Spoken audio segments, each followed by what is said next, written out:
약 2주 전 목사님으로부터 세 번째 주일 예배 시간에 감사에 대한 간증을 나눠야 할 차례인데 해보시면 어떻겠냐는 연락을 받고 순종하는 마음으로 예라고 대답은 드렸지만 그날부터 고민은 시작되었습니다. 하나님께서 내게 베풀어 주신 그 많은 은혜 중 어떤 간증으로 하나님께 영광을 올려드릴까 하는 생각으로 기도를 하던 중 저와 남편이 삶에 지쳐 힘들고 믿음이 약해지려 할 때 초자연적으로 역사하신 하나님의 은혜를 간증하려 합니다. 저희 가족이 미국에 온 지 2년이 되던 해의 마지막 날 가족과 함께 맛있는 한국 음식을 만들어 먹으려 장을 보고자 남편과 저는 살고 있던 라크라 센터에서 한인타운으로 내려가는 이번 프리웨이를 달리고 있었습니다. 27년 만에 LA에 쏟아지는 폭우라며 이제 LA 리버에 흐르는 물을 볼 수도 있지 않을까라며 너스레를 떠는 라디오 MC의 멘트와 더불어 빗길에 운전 조심하라고 당부하는 말을 듣던 중 갑자기 제가 운전하고 있던 차가 쿵 하며 앞으로 밀리고 저의 머리는 운전석 벽에 부딪혔고 놓치지 않으려고 붙잡고 있던 핸들이 풀어지면서 저의 차는 빗길에 빙그로 돌기 시작했습니다. 그리고 저희 차 뒷차의 뒤에 오던 큰 트레일러가 급정거를 했던 탓인지 빗길에 미끄러지며 끼익끼익 소리를 내면서 저희 차를 향해 서서히 다가오고 있었습니다.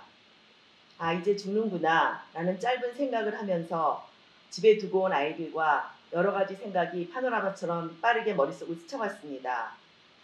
괴음을 내며 빗길에 밀려오던 그 큰 트레일러는 운전하는 저와 두려움에 떨며 어쩔 줄 모르는 트레일러 운전자의 얼굴을 자세히 볼 수 있을 정도로 아주 근접한 거리에서 갑자기 멈췄습니다.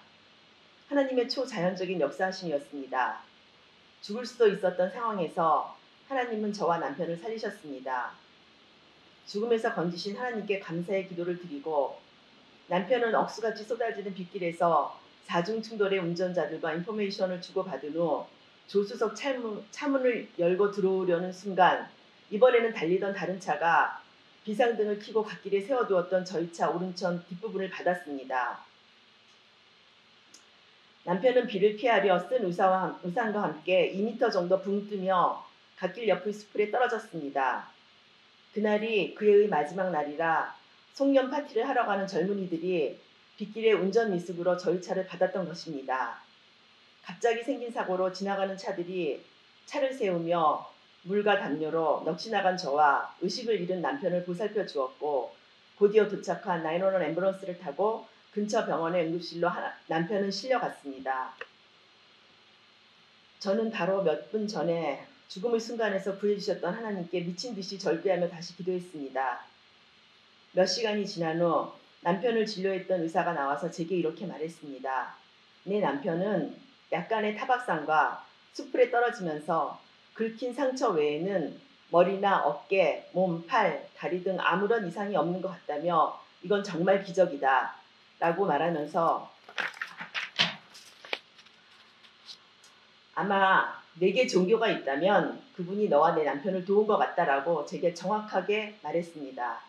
그분이 누구시겠습니까? 남편과 나를 죽음에서 2번이나 살려주신 나의 하나님, 그분께 감사하고 또 감사했습니다. 올해는 코로나19라는 고약한 바이러스로 인해 모든 것이 바꾸어버린 한 해였습니다. 많은 분들이 갑자기 변해버린 세상에 힘들어하십니다.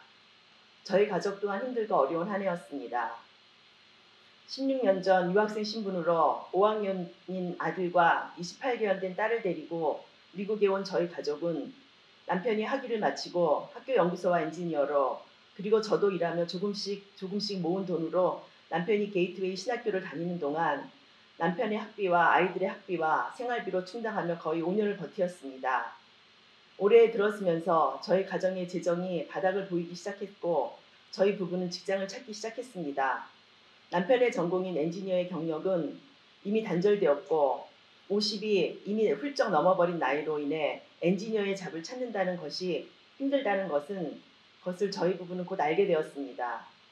딜리버리나 웨어하우스 등 특별한 기술을 요구하지 않는 곳에 지원을 해도 코로나19로 어려워진 탓인지 어느 한 곳에서도 연락은 없었습니다.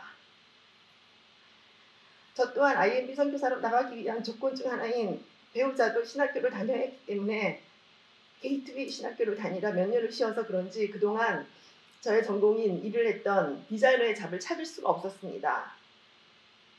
그 와중에 아들 제임스는 다니던 약대를 자퇴하고 본인이 그렇게 원하던 의대에 합격했습니다. 많이 부족한 아들을 의대에 합격시킨 하나님께 너무나 눈물로 감사를 올려드렸지만 흐르는 눈물의 마음 한켠에는 부모로서 의대 진학에 도움을 주지 못하는 현실에 아들에게 정말 많이 미안했습니다. 이 자리에도 많은 PK들이 계시지만 PK는 특별히 하나님이 함께 하실 거야. 너희를 위해 얼마나 많은 분들이 기도하고 있는 줄 아니? 특히 개척교회 자녀들은 더 많이 축복하실 거야. 너희들이 섬김이 땅에 절대 떨어지지 않는다라는 이런 말들이 그 당시 위로가 되셨나요? 우리 아이들이 위로가 되기를 정말 간절히 기도합니다. 코로나19로 인해 잡시장은 더욱 힘들어졌습니다. 저희 부부는 아무것도 할 수가 없었습니다. 팬데믹이 선포된 후 얼마 지나지 않아 하루는 남편이 제게 아침에 감사의 예배를 드리자고 제안을 했습니다. 그날부터 저희 부부는 매일 아침 감사의 예배를 드렸습니다. 아무것도 변하는 것은 없었지만 매일 아침 감사의 예배를 드렸습니다. 그러던 어느 날 문득 이런 생각이 들었습니다. 나는 아직도 하나님께 바라고 원하며 기도하며 늘 나의 소유의 숫자를 헤아리면서 감사를 저울질하는 어리석은 삶을 살고 있지는 않을까라고 내 자신에게 물었습니다. 그리고 읽었던 성경 기절이 떠올랐습니다. 비록 무화과 나무가 무성하지 못하고 포도나무에 열매가 없으며 감람나무에 소출이 없으며 밭에 먹을 것이 없으며 우리의 양이 없으며 외양간에 소가 없더라도 나는 여호와로 말미암아 즐거워하며 나의 구원의 하나님으로 말미암아 기뻐하리로다. 하박국서 3장 17절에서 18절. 하나님의 주시는 깨달음이 있었습니다. 감사의 동기와 목적이 나를 구원하신 하나님이고 그 구원의 감사 안에는 14년 전 죽음에서 초자연적으로 역사하신 하나님, 재정이 어려워 경력이 단절되고 나이가 많아 도저히 잡을 찾을 수 없던 남편과 저에게 우리의 생각을 뛰어넘어 생각지도 못했던 엔지니어와 디자이너로 다시 인도하신 하나님, 이 모든 하나님의 사랑의 깊이와 넓이의 은혜가 구원의 하나님이라는 짧은 표현에 함축되어 있었던 것임을 다시 깨닫게 해주셨습니다. 그리고 감사는 정말 조건이 아니라 존재라는 것도 알게 되었습니다. 이제 나는 이 구원의 감사로 인해 어떤 상황 속에서도 감사의 삶을 살기를 기도합니다.